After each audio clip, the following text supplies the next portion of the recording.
ننگے ناچ نہیں چھوٹتے ہیں، نشہ نہیں چھوٹتا ہے، یہ مردانگی کی بات ہے؟ ارے یہ تو کم ہمتی کی بات ہے، بزدلی کی بات ہے۔ ہمت مرد مدد ایسی توبہ کیجیے۔ مسلمان ہیں بھائی، ہم مسلمان ہیں۔ اللہ کتنے پیارے انداز میں مہربانی کے ساتھ فرما رہے ایمان والو، مذہب اسلام میں داخل ہو جائے۔ اسلام وَمَن يَبْتَغِ غَيْرَ الْإِسْلَامِ دِينًا فَلَن يُقْبَلَ مِنْهُ۔ قیامت آ رہی ہے، آنے والی ہے، قیامت صغریٰ، قیامت کبریٰ۔ جب میری موت آئے گی، بس قیامت صغریٰ آ گئی میری تو، ارے بھائی میری تو قیامت آ گئی ہے، پھر ایک پوری دنیا کی قیامت آنے والی ہے۔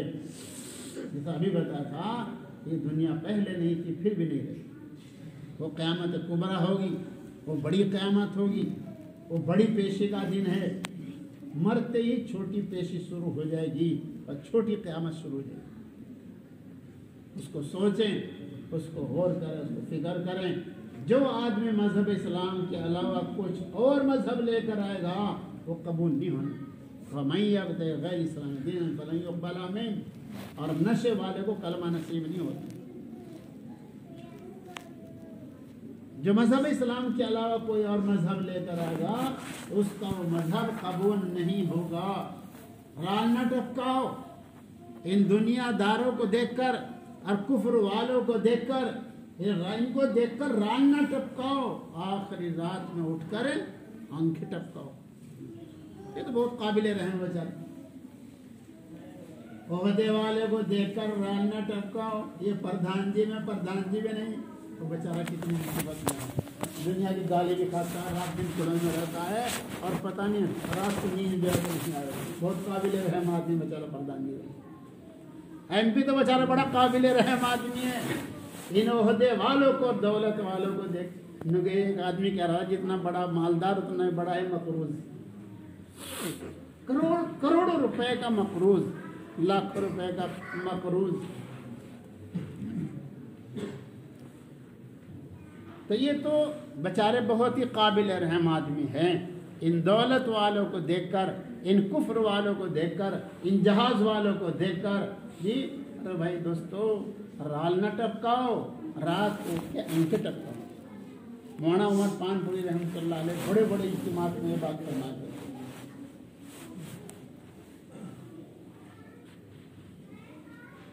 اسی سے گڑبڑ ہو رہا ہے بس صاحب۔ میرے پاس بڑا موبائل نہیں، اس کے پاس بڑا موبائل۔ حضور پاک صلی اللہ علیہ وسلم نے فرمایا مجھے یہ نہیں خطرہ ہے کہ تم شرک کرو گے۔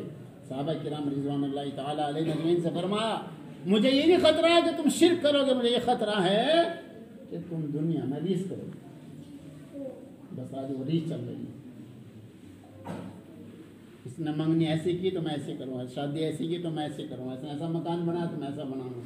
بس اسی میں وہ لون کرسی کارڈ، بس اپنا کما رہے، بینکوں کو بھر رہے، کما رہے، کم بینکوں کو دے رہے، اور پوری زندگی کماتے کماتے پھر مقروض مر رہے ہیں۔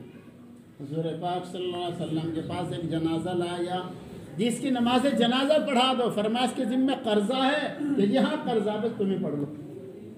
آج خوش ہو رہا لون لے کے، تو بس تب ایک حاجی صاحب کا انتقال ہوا تو میرے پاس ایک آدمی رہتا، اس نے کام میں دیکھا حاجی صاحب آئے خانقاہ میں، خام میں، ارے بھائی تم نے بتایا نہیں، سارا کام ٹھیک نہیں مٹ گیا قبر میں، مگر بینک کے معاملے میں پھنس گیا۔ پھر ہم نے ان کے بچوں کو پکڑا، تمہارے ابا پھنس گئے۔ مشکات شریف میں ہے جو مقروض مرتا ہے وہ قید میں محبوس ہو جاتا ہے۔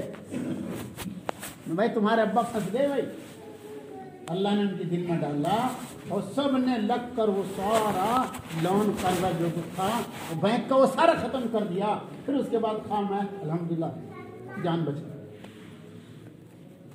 آج خوش ہوتے ہیں مجھے لون اتنا مل گیا۔ اللہ سے ڈرو، مرنا ہے مرنا ہے۔ جب موت یاد ہوگی نا تو سارے گناہ چھوٹ جائیں گے انشاءاللہ، سارا گناہ چھوٹ جائیں گے۔ موت یاد، نمازی بھی نماز بھی پڑھ رہا گناہ بھی کر رہا ہے، حاجی بھی ہے پھر بھی گناہ کر رہا ہے۔ یہ سب کیوں رہا؟ اس لیے ہو رہا ہے کہ بھائی موت سے بھی عبرت حاصل نہیں ہے۔ روزانہ کے کل 3-4 خبریں تھی موت میرے پاس 3-4 روزانہ خبریں ہیں مرنے کی، مگر بھائی عبرت حاصل نہیں کر، اپنے ہاتھوں سے دفن کر رہے اور عبرت حاصل نہیں کر۔ اس لیے غور کریں، فکر کریں، اور مذہب اسلام جو اللہ پاک نے اپنی رحمت سے اور یہ اللہ کی مہربانی ہے، یہ اللہ کی مہربانی ہے کہ اللہ پاک نے ایمان عطا فرما دے، اسلام عطا فرما دیا۔ تو بھائی دوستو، اپنے عقائد ٹھیک کرو، اعمال کو ٹھیک کرو، اخلاق کو ٹھیک کرو، ماں کو نہ ستاؤ، ابا کو نہ ستاؤ۔ یہ نشے والے کیا کر رہے ہیں؟ بعض کے آنسو دیکھے نہیں جاتے ہیں جب بتاتے ہیں کہ یہ بچہ ڈس رہا، کتنا خطرناک بن گیا ہے یہ، کیا بنے گا ایسے آدمی جو ماں باپ کو ڈس رہا ہے، جی کیا بنے گا؟ تو اپنے اخلاق کو ٹھیک کرو، یہ دین ہے۔